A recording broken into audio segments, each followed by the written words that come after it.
Hello po! For our fourth and last setup naman, we are here at Casa Basilio, located at Porac. Basic theme nga ito in first birthday celebration. Repeat client nga namin ito from her daughter's christening. Up to now na first birthday naman ng baby niya. Kami na nga lang dalawa ni Papa ang andito sa setup. Umuwi na kasi ang kapatid ko at inaantok na daw siya. Since si Papa naman ay may maayos na pahinga ay kami na lang dalawa ang nag-setup at backdrop lang din naman ito. Basic backdrop lang in 2 panels. Kaya lang nga ay maya-maya din naman ay andito na din siya kasi yung isang border ng pangalan ay nakalimutang ipadala. Wala dito sa plastic ng mga styro. Kaya ayun, kinol ko siya agad.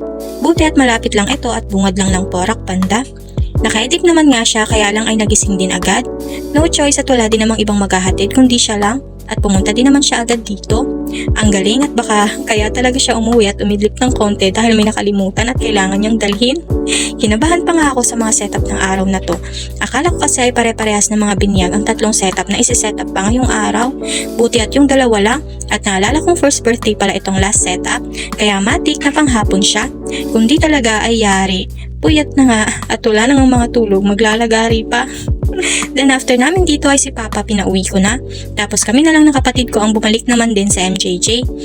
Para tulungan pa sila Papa Nay na nauna nandun at tinatapos yung para sa first setup namin kaninang madaling araw na di pa natapos.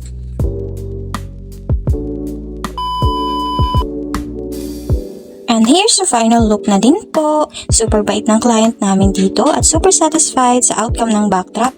Sobrang ganda daw. Same sa christening ng baby niya.